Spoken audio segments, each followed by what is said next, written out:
राजस्थान विधानसभा में उप मुख्यमंत्री दिया कुमारी और कांग्रेस के इस युवा विधायक का शायरी संग्राम देखने लायक था। दिया कुमारी ने बजट में निदा फाजली की कुछ पंक्तियों के जरिए कांग्रेस पर ऑफेंसिव हुई, तो उसके जवाब में कांग्रेस की ये युवा और तेज तर्रार विधायक शिखा मील मैदान में उतरी। दोनों की शायरी सुन स्पीकर वासुदेव देवनानी से लेकर गोविंद सिंह डोटासरा, सचिन पायलट और खुद मुख्यमंत्री भजन लाल शर्मा मेज थपथपाने लगे। पहले दिया कुमारी का शायराना अंदाज देखिए, फिर शिखा मील का बयान सुनाते हैं। सफर में धूप तो होगी, जो चल सको तो चलो, सभी है भीड़ में, तुम भी निकल सको तो चलो।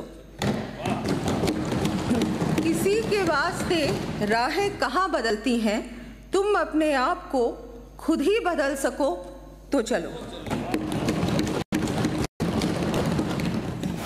दिया कुमारी ने बजट पेश किया तो सरकार के बजट की पोल खोलने कांग्रेस ने युवा विधायकों की फौज को सबसे पहले उतारा। शिखा मील ने दिया कुमारी के उसी शायराना अंदाज में पलटवार किया। माननीय सभापति महोदय का आभार कि परिवर्तित बजट 2024-25 के बारे में मुझे अपने विचार रखने का मौका दिया। तथ्यों पर बात करूंगी, कुछ सुझाव भी होंगे, क्रिटिसिज्म भी होगा, मांगे भी होंगी और सराहना भी होगी। मेरा मानना है कि मौजूदा सरकार काफ़ी सौभाग्यशाली है, क्योंकि जनता के आशीर्वाद के साथ ही उन्हें विरासत में मिली है पिछली कांग्रेस सरकार की बहुत सारी जन कल्याणकारी योजनाएं। बजट की शुरुआत माननीय उप मुख्यमंत्री साहिबा ने निदा फाजली की कुछ पंक्तियों से किया था और मैं भी उन्हीं की पंक्तियों में इस बजट को बयां करूंगी। कहीं नहीं कोई सूरज, धुआं धुआं है फजा, खुद अपने आप से बाहर निकल सको तो चलो। यही है जिंदगी, यहाँ माने बजट, यही है जिंदगी, कुछ ख्वाब चंद उम्मीदें, इन्हीं खिलौनों के साथ तुम भी बहल सको तो चलो। बात करते हैं जल संकट की, तो बिंदु क्रमांक 5 में जेजेएम मिशन का उल्लेख है। क्योंकि मैं राजधानी से सटे चौमू विधानसभा क्षेत्र से आती हूँ, जो कि एक डार्क जोन भी है, वहाँ हम बहुत ही गंभीर जल संकट फेस कर रहे हैं। जेजेएम के अंतर्गत इस वर्ष 15,000 करोड़ व्यय कर 25 लाख ग्रामीण घरों में नल से जल पहुँचाने का लक्ष्य है, पर कहीं भी सरकार ने ये स्पष्ट नहीं किया कि यह योजना 31 मार्च 2024 को ही पूर्ण हो चुकी है और उस तारीख के बाद केंद्र सरकार की ओर से फर्दर वर्क ऑर्डर्स पे रोक लगी हुई है।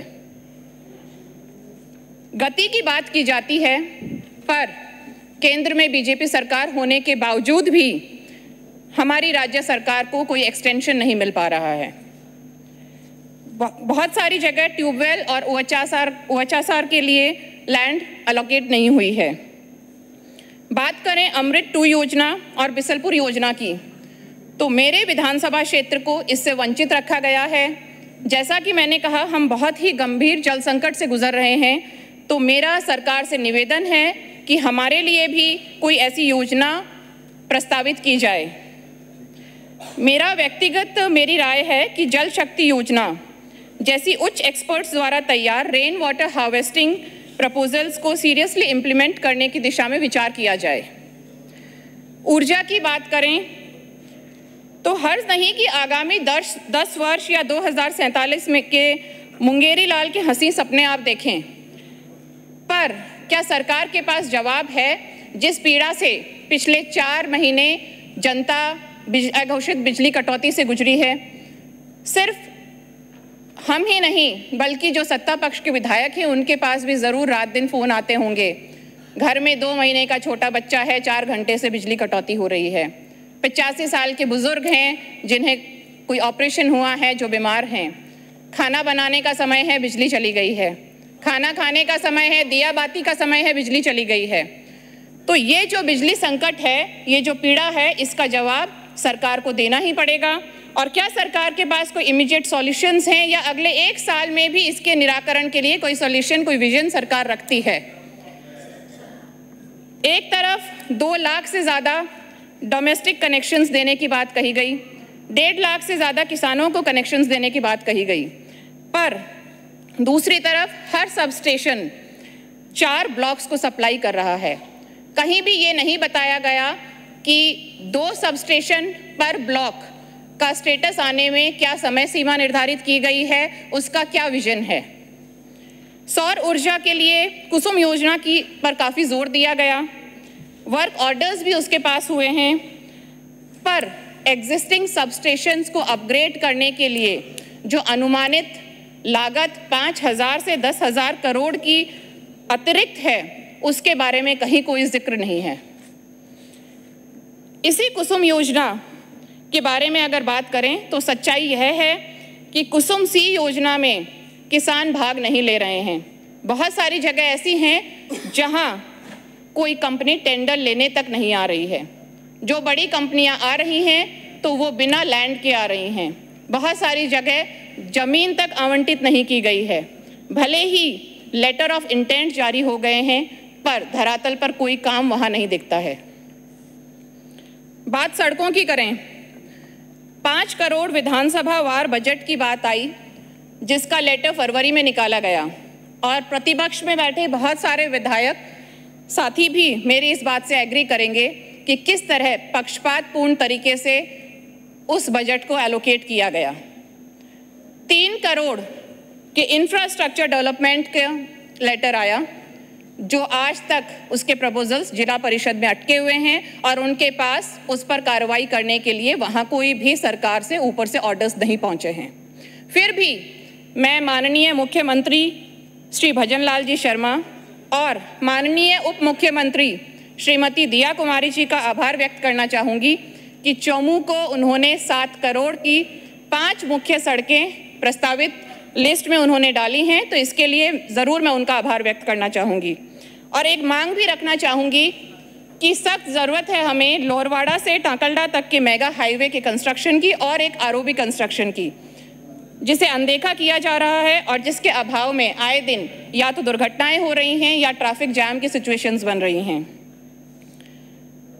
क्योंकि डिस्कशन है तो मैं सराहना करूंगी कि पब्लिक प्लेसेस में महिलाओं के लिए जो बायो पिंक टॉयलेट्स का प्रस्ताव लाया गया है। एविएशन सेक्टर की घोषणाएं प्रथम दृष्टिया काफ़ी प्रॉमिसिंग दिख रही हैं। राजकीय अनुदानित और खेल छात्रावासों में मेस अलावेंस को बढ़ाया गया है, यह भी काफ़ी सराहनीय है। श्रद्धा की बात पर आएँ तो खाटू श्याम जी मंदिर के भव्यता प्रदान करने के लिए 100 करोड़ का एक बड़ा बजट प्रस्तावित है, पर मुझे बहुत ही निराशा के साथ कहना पड़ रहा है कि शेखावाटी के सालासर जी मंदिर और मेरे चौमू क्षेत्र में सामोद बालाजी महाराज का मंदिर, जो एक पर्यटन स्थली भी है, उसका नाम कहीं भी कोई लिस्ट में प्रस्तावित नहीं है। इसे वंचित रखा गया है कोई भी बजट से। तो मैं सरकार से मांग करती हूँ कि इस पर भी विचार किया जाए और हमारे नाम भी कुछ बजट हमारे बालाजी महाराज के मंदिर के नाम अलॉट किया जाए।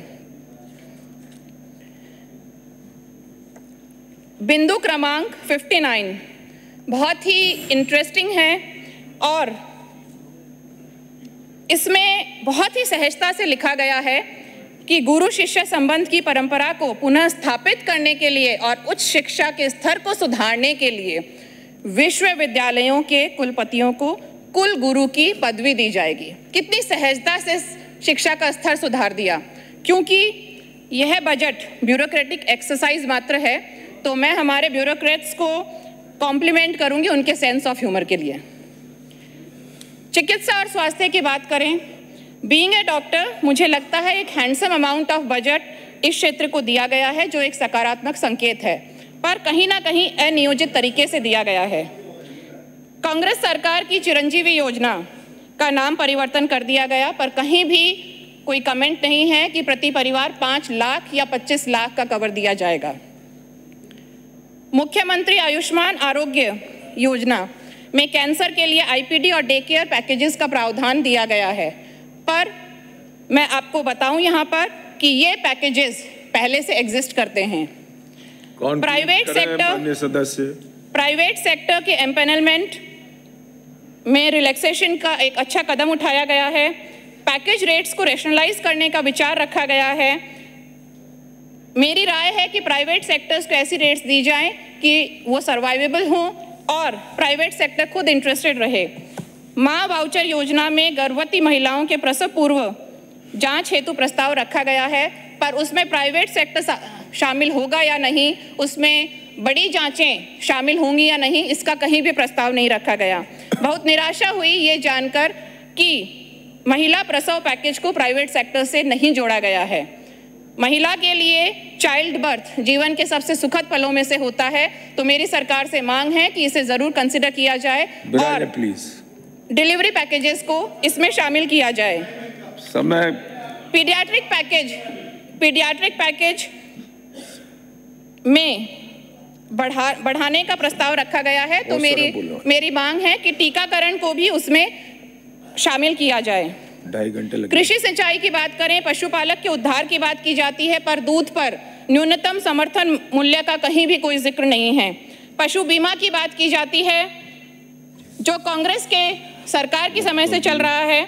दुधारू गाय और भैंस के 5 लाख रुपए देने के अलावा भेड़ और बकरी का कवर भी 5-5 लाख का है और ऊंट का 1 लाख का। ये राशि किस तरीके से आवंटित की गई है, ये थोड़ा समझ से बाहर है।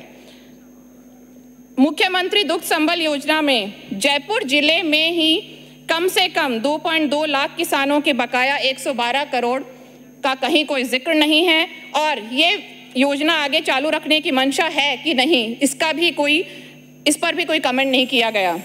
सर 2 मिनट और दें please. Shri Gurveer sir 2 minute और, एक महत्वपूर्ण मुद्दा है सर, 2 मिनट प्लीज, समय हो गया। ERCP PKC की अगर बात करें तो इस परियोजना को त्वरित गति से धरातल पर उतारने की चर्चा की गई है। सर 2 मिनट, 7 बजे समाप्त करना है। सर मेरी रिक्वेस्ट है 2 मिनट। वर्क ऑर्डर्स जारी किए गए हैं, पर सच्चाई यह है कि इसका MOU ही हुआ है, जबकि अभी तक मेमोरेंडम ऑफ एग्रीमेंट होना बाकी है। सरकार क्या बता सकती है कि दिल्ली, हरियाणा, MP का कोई कंबाइंड DPR अभी तक तैयार हुआ है या नहीं हुआ है? जब जमीन अधिग्रहण ही नहीं हुआ तो नहर किस तरह से आएगी? तो इस तरीके से प्रतीत होता है कि यह बहुत ही सुपरफिशियल एक बजट है, जो सिर्फ एक कॉस्मेटिक एक्सरसाइज है। चूंकि केंद्र सरकार के पहले ये बजट पेश किया गया है, तो हमें अभी तक ये भी नहीं पता कि राज्य को कितना और कर्ज भार हमें वहन करना पड़ेगा। पर्ची सरकार पर ब्यूरोक्रेसी काफी हावी है। तो संकल्प पत्र की सरकार को याद दिलाते हुए बशीर बद्र साहिब के कुछ शब्दों से, तेरी मजबूरियां दुरुस्त मगर तूने वादा किया था याद तो कर। जय हिंद, जय भारत, जय संविधान।